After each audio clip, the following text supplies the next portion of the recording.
पञ्चदशोऽध्यायः। अथातो ग्रहणीदोषचिकित्सितं व्याख्यास्यामः इति स्मः भगवान् अत्रेयः। सूत्रक्रमाङ्क 36। व्यानेन रसधातुर्हि विक्षेपोचितकर्मणा युगपत्सर्वतोजस्रं देहे विक्षिप्यते सदा।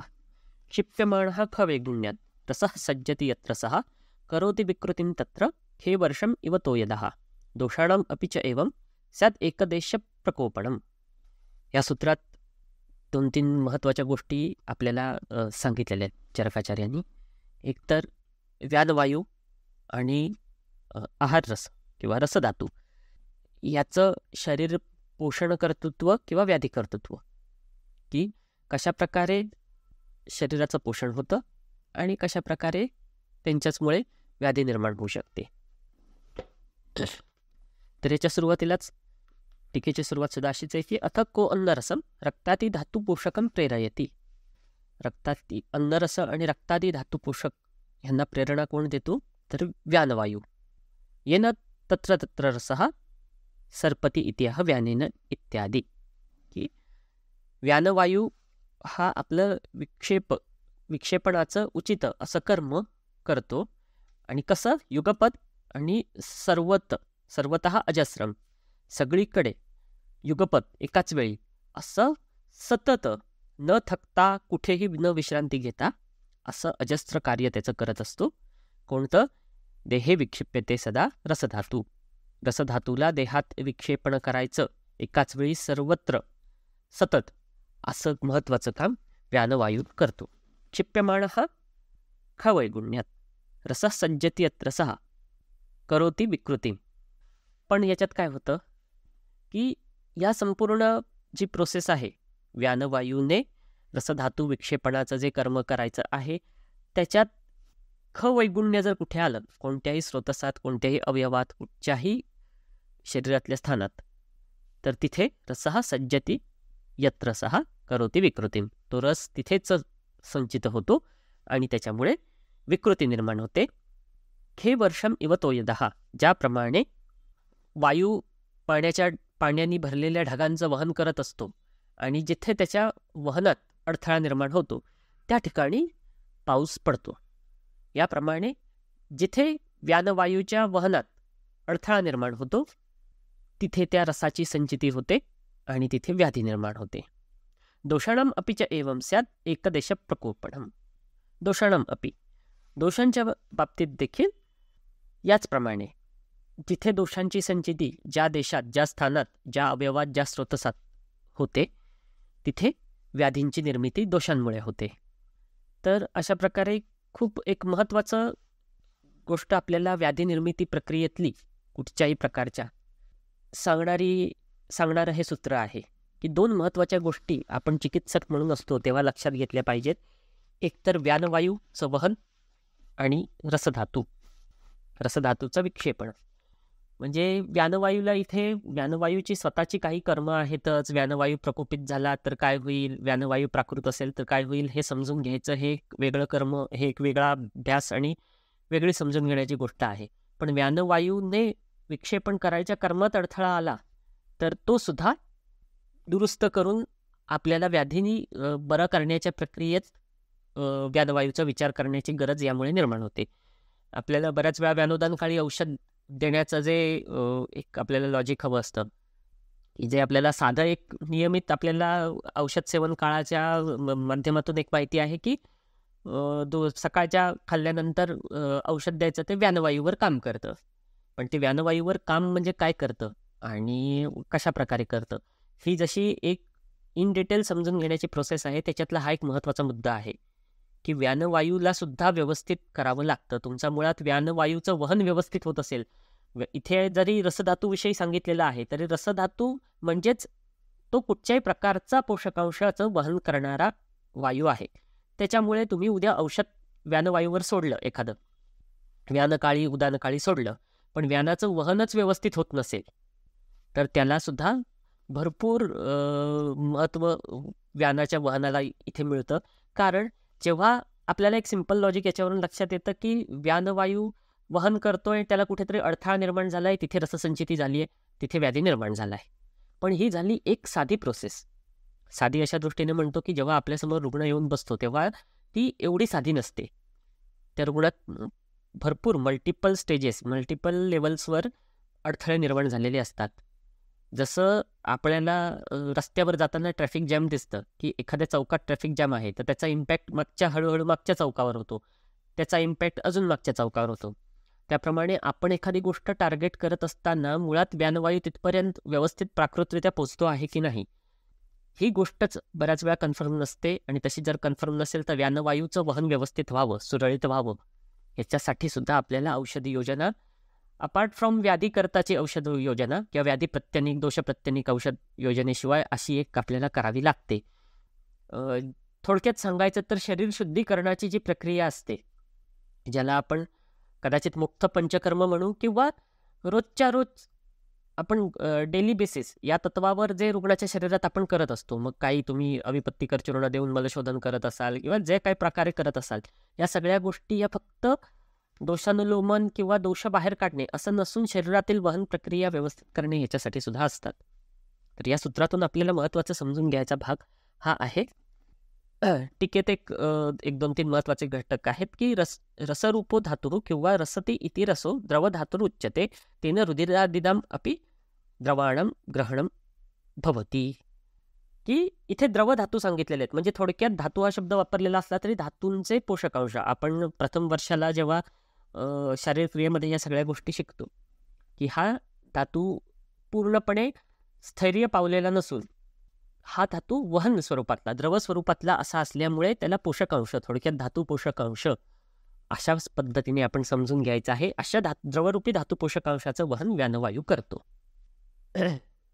बाकी टीकेत फार वेगळ्या काही अशा स्वरूपाचं सांगितलेलं नाही आहे. जे आपण आत्ता श्लोकाचा अर्थ बघितला तोच सांगितलेला आहे. एक सुश्रुताचार्यांचं किंवा सुश्रुत संहितेत सुश्रुत सूत्रस्थान 24व्या अध्यायातलं एक महत्त्वाचं सूत्र इथे उद्धृत केलेलं आहे चक्रपाणींनी, की कुपितानां हि दोषाणां शरीरे परिधावतां यत्र संगः खवैगुण्यात व्याधिस्तत्रोपजायते. आपल्या सर्वांना पाठ असणारं, माहीत असलेलं हे सूत्र आहे, खूप महत्त्वाचं आहे. तर हे जे सुश्रुताचार्यांनी एका सूत्रात सांगितलं आहे, तर ती गोष्टच कशी होते, कशा स्वरूपाची होते, त्याचं डिटेल इलॅबरेशन हे 36 आणि 37व्या सूत्रात आपल्याला बघायला मिळतं. असं थोडक्यात आपण आत्ता समजून घेऊ शकतो. पुढील सूत्र क्रमांक 38.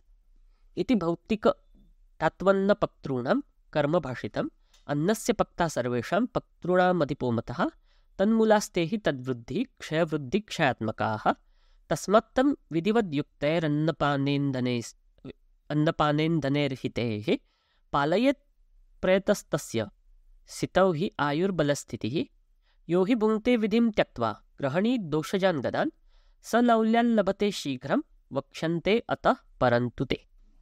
एक खूप महत्त्वाचं आणि रोजच्या रोज व्याधित रुग्णाने आणि स्वस्थ वृत्त पालन करू इच्छिणाऱ्या व्यक्तीने देखील सांभाळावं, समजून घ्यावं आणि अंमलात आणावं असं सूत्र आहे. इति भौतिक धात्वन्न पक्तॄणां कर्मभाषितम्.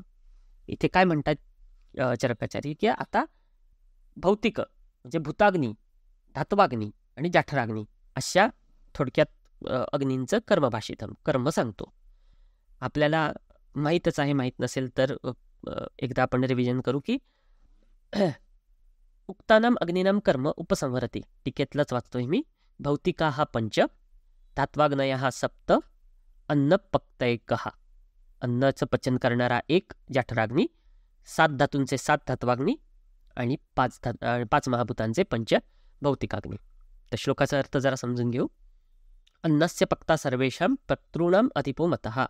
अन्नस्य पक्ता असं जाठराग्नीला विशेषण लावलेलं आहे. अन्नाचं पचन करणारा हा सर्वात अधिप, सर्वांचा राजा, सर्वात महत्त्वाचा असा अग्नी आहे. तन्मूलास्तेहि तद्वृद्धिः क्षयवृद्धी क्षयात्मकः. अशा प्रकारचा हा जाठराग्नी, की जो पाचकाग्नी ज्याला आपण म्हणू शकतो, की त्याच्यावर काय आहे, तद्वृद्धी क्षयवृद्धी क्षयात्मकः. त्याची वृद्धी आणि क्षय ही शरीराची वृद्धी आणि क्षय करणारा असतो. जसं आपण आश्रयाश्रयी भाव अष्टांगहृदयमध्ये बघितले, त्याचप्रमाणे इथे थोडक्यात आश्रयाश्रयी संबंधच आहे शरीराचा आणि जठराग्नीचा. जठराग्नीची वृद्धी क्षय हा शरीराच्या वृद्धी क्षयात्मक यांच्याशी रिलेटेड असतो. त्याच्यामुळे तस्मात् तं विधिवत युक्ते अन्नपानेंधनैर्हितैः पालयेत. त्यामुळे त्या अग्नीचं पालन करावं.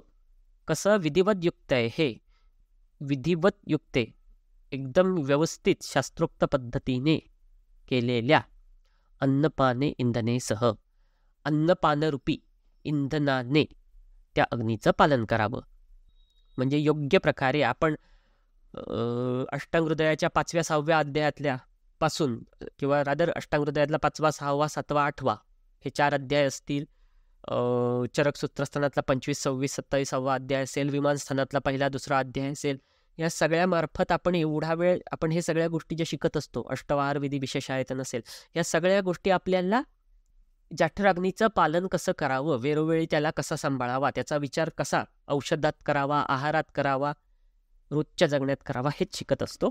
तर तेच परत इथे एकदा उद्धृत केलेलं आहे की विधिवतयुक्त अन्नपान, विधिवत पद्धतीने केलेलं अन्नपानाने, अन्नपानरूपी इंधनाने त्या अग्नीचं पालन करावं. कारण प्रयतस्तस्य स्थितौ हो ही आयुर्बलस्थिती ही, कारण त्याच्याच योग्य काय म्हणतात, त्या अग्नीच्या योग्य बलावर आपल्या शरीराचं आयुष्य आणि बल यांची स्थिती अवलंबून आहे. अग्नीच्या बलावर, अग्नीच्या क्वांटिटीवर, अग्नीच्या स्वरूपावर, कोणत्या जाठराग्नीच्या, आपल्या शरीराची आयु आणि बल यांची स्थिती अवलंबून आहे. त्याच्यामुळे त्याचं पालन करावं. यो हि भुंक्ते विधी त्यक्त्वा ग्रहणी दोषजान गदान. जो या विधींचा त्याग करून भुंक्ते, खातो, आहाराचं सेवन करतो, तो काय होतो? ग्रहणी दोषजान गदान सलौल्यान लभते शीघ्रम. कसा? लौल्यामुळे या विधींचा त्याग करतो. लौल्य म्हणजे लोभ, क्रेविंग किंवा हाव. या गोष्टींमुळे जो विधींचा, आहार विधी विशेषायतन किंवा अन्नपान विधीचा त्याग करून भुंकते, जेवतो, तो लभते. ग्रहणी दोषजान गदान शीघ्रम लभते. नुसता प्राप्त होत नाही, म्हणजे तुम्ही आज खाल्लं तर 20 वर्षांनी व्हाल असं नाही. शीघ्रम लभते. 2 वर्षात 5 वर्षात हा व्यक्ती ग्रहणी दोषाला प्राप्त होतो. हे खूप महत्त्वाचं आजच्या काळात आपल्याला आजूबाजूला दिसणारा, आपण सगळेजण रुग्णांच्यात ह्या गोष्टी बघत असतो, आपण स्वतःसुद्धा ह्या करत असतो, की अन्नपान विधी यांचा जो काही विधी निषेध सांगितलेला आहे, कशासोबत खावं, कसं खावं, कुठे खावं, कोणत्या प्रकारे संस्कार केलेलं खावं, या सगळ्या गोष्टींचा विसर दिवसेंदिवस जसा पडत जातो आहे, तसा तसा हळूहळू ग्रहणी दोषजान गदान, ग्रहणी दृष्टी ही आढळती, रुग्णांच्यात सापडते आपल्याला. आणि म्हणून बऱ्याच वैद्यांचे आपण कमेंट्स सिनियर वैद्यांच्या ऐकतो, किंवा बोलता बोलता त्यांच्या बोलण्यातून आपण ऐकतो, किंवा आपण दवाखान्यात उभे राहिलो तर त्यांच्या प्रॅक्टिसमध्ये बघतो की अग्नीचा विचार, ग्रहणीचा विचार, आमाचा विचार, या सगळ्या गोष्टींचा विचार कळतपणे नकळतपणे वैद्यांच्या वापरात केला जातो. आपल्याला कधी कधी असं वाटतं की काय वैद्य म्हणजे आपला प्रत्येकजण ग्रहणीचाच विचार करतो, काय वेगळं करतच नाही. तर ते का करू शकत नाही, किंवा का केलं जात नाही, किंवा आपल्याला इच्छा वेगळं विचार करायची असून सुद्धा आपण का करू शकत नाही, त्याचं उत्तर इथे आहे की अशा प्रकारचा जेवढा समाज दिवसेंदिवस विधींचा त्याग करतोय, तेवढा ग्रहणी दृष्टीही आपल्याला आढळते. टीकेतील काही महत्त्वाचे भाग बघू. चक्रपाणींनी इथे थोडंसं क्लॅरिफिकेशन दिलेलं आहे. टीकेतील दुसरी चवळ. अत्रच यानी अग्नि अंतराणी उपधातू मलादी गतानी तानी अपि अविरुद्धानी भूताग्निषु एव किंवा अप्राधान्यात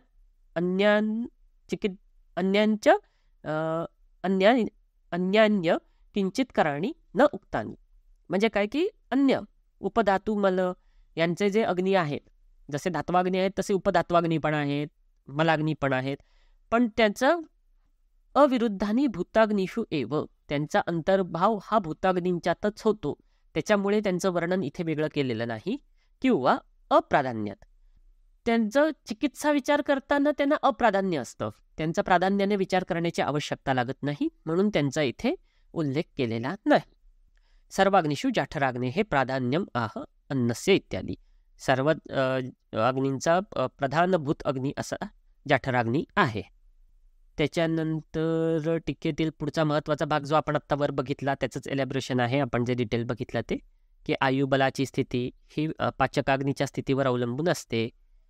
पुढे जरा एक महत्त्वाचा पार्ट आहे की ग्रहणी दोषजान इति ग्रहण्याश्रित दोषजान एतेन वक्ष्यमाण लक्षणात चत्वारो ग्रहणी विकारा विशेषेण ग्रहणी दोष शब्दवाच्या गृह्यन्ते तथा अग्निमान्द्याद अजीर्णादयश्च ग्रहण्याश्रित रोगाः गृह्यन्ते. अग्निमान्द्य अजीर्णादयस्तु यद्यपि ग्रहणी आश्रितत्वेन ग्रहणी रोगा एव तथापि इह ग्रहणीरूपनाडी व्यापार वैपरीत्येन ये जायन्ते त एव मुख्य ग्रहणी शब्दवाच्यश्चत्वारो रोगाः. थोडक्यात इथे काय सांगितलंय की ग्रहणी आश्रित दोष हे अग्निमांद्य अजीर्ण ग्रहणी या प्रकारचे रोग येतात. परंतु ॲक्च्युअल ग्रहणी या ठिकाणी आश्रित जे दोष असतात आणि त्याने निर्माण होते अशा प्रकारचा ग्रहणी नाडी व्यापार ग्रहणीचा व्याधी व्यापार समजून घेण्याच्या दृष्टीने ग्रहणी या स्रोतसाचा विचार समजून घेण्याच्या दृष्टीने इथे बाकी कशाचा अंतर्भाव याच्यात न करता 4 प्रकारचेच व्याधी किंवा 4 प्रकारचेच भेद इथे ग्रहणीच्या अंडर घेतलेले आहेत जे आपल्याला पुढे येतील की वात पित्त कफ आणि सन्निपाती. तर त्यांचा विचार इथे केलेला आहे. पुढे अजून शेवटी याचंच एक्सप्लेनेशन देताना चक्रपाणी हे पण म्हणतात की वक्षतीच ग्रहण्याम दुष्टम अदुष्टम च रूपम अपक्वम धारयति अन्नम पक्वम सृजति पार्श्वतः सा दुष्टा बहुशो भुक्तम आमम एव विमुंचती. की जे पक्व झालेला आहार असेल त्याचं धारण करावं असं ग्रहणीने आयडियली अपेक्षित आहे. पण ग्रहणी दृष्टी झाल्यामुळे ते अपक्व अन्नाचं विमुंचन करतं की जे ग्रहणीने आयडियली तिचं कर्म जे करणं आहे प्राकृत फंक्शन ग्रहणीने जे करणं अपेक्षित आहे ते न करत असल्यामुळे जो व्याधी निर्माण होतो ज्याला ग्रहणी व्याधी म्हणतात की ज्याच्यात ते अन्नाचं विमुंचन करतं अन्नाचं धारण न करता ते सोडून देतं.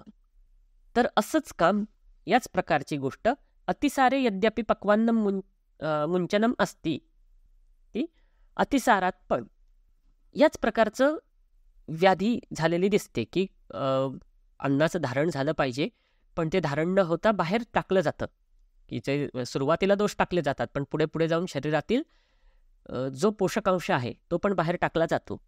त्याच्यामुळे अतिसार व्याधी होतो. पण तो वेगळा का सांगितला तर तथापि तस्य भिन्न संप्राप्तिकत्वात तथा चिकित्सा भेदात ग्रहणी दोषात अन्यत्व उत्तम. त्याची संप्राप्ती पण काही वेगळ्या प्रकारे होते. त्याच्यात ग्रहणीत आश्रित होणारे दोष हे व्याधी निर्माण करतात अशा प्रकारची संप्राप्ती न होता त्याच्यात काही वेगळ्या प्रकारची संप्राप्ती घडते. त्याच्यामुळे त्याचं फायनल प्रोडक्शन जरी किंवा फायनल आउटपुट त्याचा जरी ग्रहणीचा जे घडतं तसाच दिसत असला तरी त्याची संप्राप्ती वेगळी आणि त्यामुळे त्याची चिकित्सा वेगळी असल्यामुळे ते वेगळ्या अध्यायात सांगितलेलं आहे इथे ग्रहणीत सांगितलेलं नाही. पुढे सूत्र क्रमांक 42 आपण बघू की इथे सुरुवातच त्याची अजीर्णाच्या हेतू आणि संप्राप्ती की जे आपण मागे बघितलं अजीर्ण अग्निमांद्य ह्यांचा अंतर्भूत ग्रहणी दोषाच्या अंतर्गत केलेला आहे. तर त्याचे काही हेतू हे इथे आहेत. अभोजनात अजीर्णातिभोजनात विषमाशनात असात्म गुरुशीता अतिरुक्ष संदुष्ट भोजनात विरेक वमनस्नेह विभ्रमात व्याधिकर्षणात देशकाल ऋतुवैषम्यात वेगानांच्या विधारणात दुष्यती अग्निः सदुष्टोन्नम न तत्पचति लघ्वपि अपच्यमानं शुक्तत्वं याते अन्नम विषरूपताम. एक महत्त्वाचं संप्राप्ती आणि हेतू आहे ते. अभोजनात अजीर्णातिभोजनात अभोजनात अजीर्णात अतिभोजनात अग्निदृष्टीचे हेतू काय काय आहेत कसं सगळीकडून चेकमेट करून ठेवलेलं आहे की अभोजनात तुम्ही जेवला नाहीत तरी, अतिभोजनात तुम्ही जास्ती जेवलात तरी, अजीर्णात ते भोजन तुम्ही जेवला आहात म्हणजे अभोजन पण नाही अतिभोजन पण नाही म्हणजे मात्रेशी काहीच रिलेटेड नाही. तुम्ही तुमच्या आहारमानाप्रमाणे तुमच्या क्षुधेप्रमाणेच तुम्ही नॉर्मल भोजन घेतलं आहात पण ते पचलं नाही. म्हणजे काय असं कसं होऊ शकेल की अभोजन पण नाही म्हणजे हीनमात्रेत किंवा भोजनच केलं नाही असं पण नाही, अतिमात्रेत खाल्लं असं पण नाही तरी पण अजीर्ण. तर आपल्या चरक संहितेच्या विमानस्थानातील जो दुसरा अध्याय आहे दुसरा अध्याय त्रिविध कुक्षीय तर त्याच्यात एक महत्त्वाचं सूत्र आलं आहे की मात्रावत अपिभुक्तम स्यात् पथ्यमच्या अन्नम न जेर्यती. मात्रावत आणि पथ्यकर असं अन्न खाऊन सुद्धा ते अन्न पचत नाही. का चिंता शोक भय क्रोध दुःखशय्या प्रजागरे. हे चिंता शोक भय क्रोध दुःखशय्या प्रजागर इत्यादी कारणांनी मात्रावत आणि पथ्यकर असं अन्न असून सुद्धा ते पचत नाही आणि ते अजीर्ण तयार होतं त्याचं. तर अशा प्रकारचं आहार. त्याच्यानंतर विषमाशनात विषम प्रकारचं असं आशन केलं तर असात्म्य सात्म्य नसलेलं, गुरु शीत जड किंवा थंड, अतिरुक्ष खूपच कोरडं असं संदुष्ट भोजनात, ज्या भोजन बिघडलेलं आहे खराब झालेलं आहे अशा प्रकारचं आहार केला तर.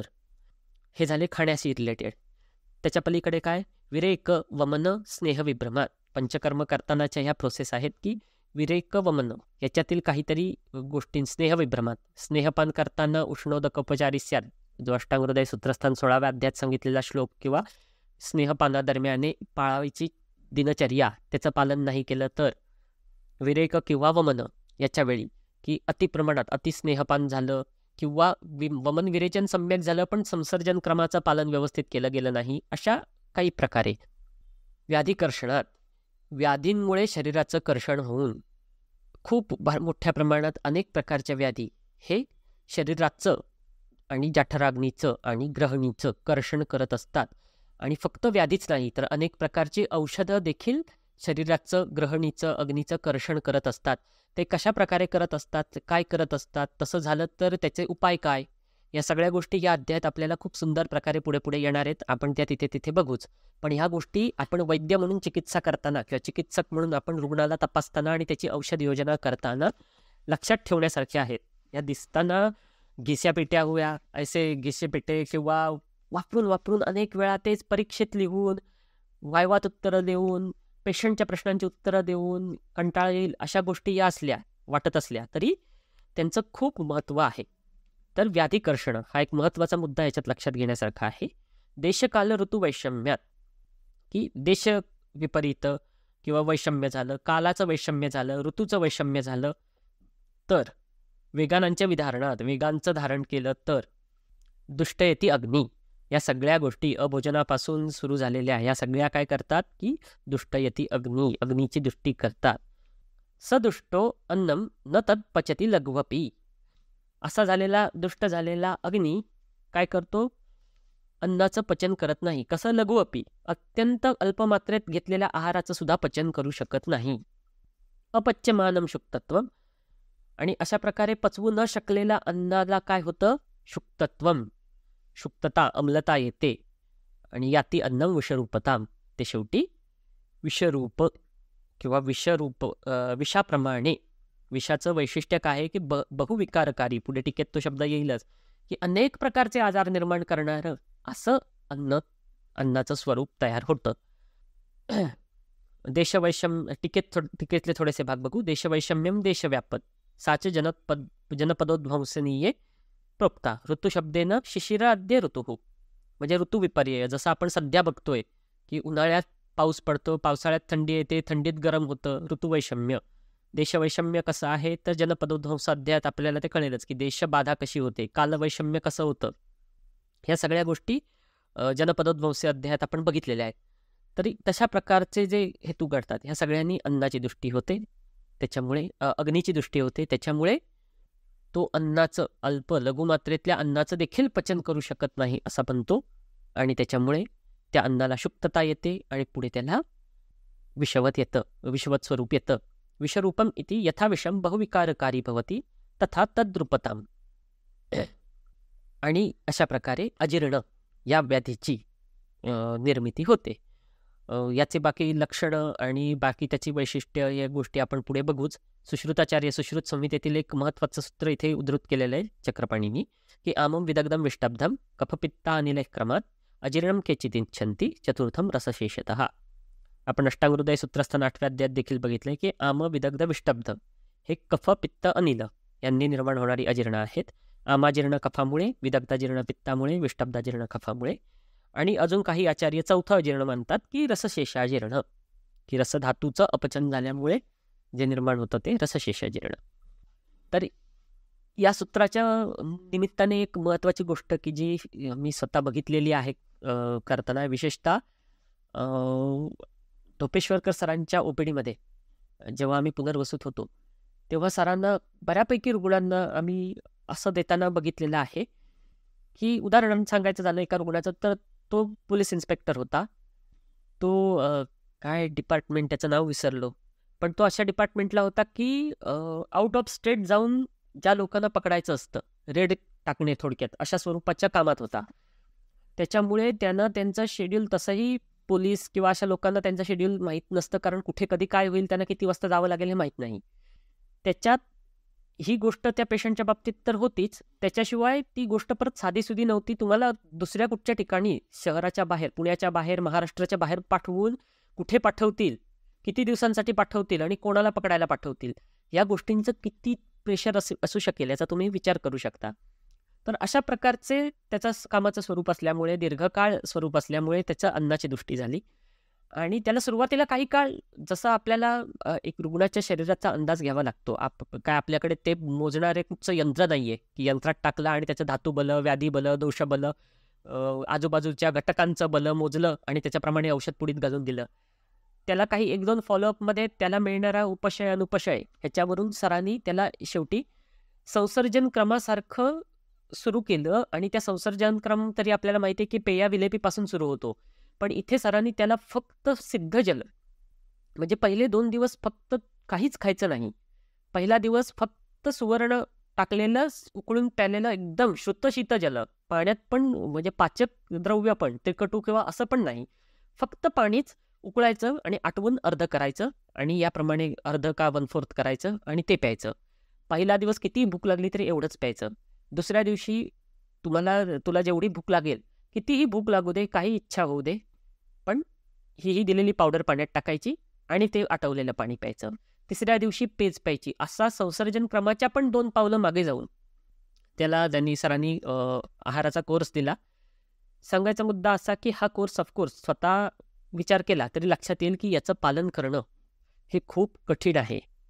पण धोपेश्वरकर सरांसारख्या लेवलला गेल्यावर एक माणसाच्या वाणीत एक अधिकारवाणी असते, रुग्णाचा तेवढा विश्वास असतो म्हणून तो आलेला असतो किंवा अन्य काही कारण, पण ते रुग्ण फॉलो करतात. आज नाही तर उद्या, कदाचित आपण आजच्या दिवसाला या खुर्चीत बसून आपण रुग्णाला हे सांगू शकणार नाही, पण अशा गोष्टी करता येतात, अशा गोष्टी लोक करतात आणि वैद्य करतात आणि त्याचे रिझल्ट खूप छान मिळतात. की जे पूर्ण व्याधीमुक्तीच्या साईडला आपण जातो की आज दुपारची भूक लागेल एवढं औषध काय ते पेशंटला देणे, की दुपारी खाल्लेलं संध्याकाळपर्यंत पचेल एवढंच औषध काय ते देणे, हे आपलं काम नसून मूळ आजार बरा करणे. त्या दृष्टीने कशा कशा ग्रंथावर आधारित स्टेप्स आपल्याला टाकता येतात हे आपल्याला याच्यातून शिकायला मिळतं. धन्यवाद.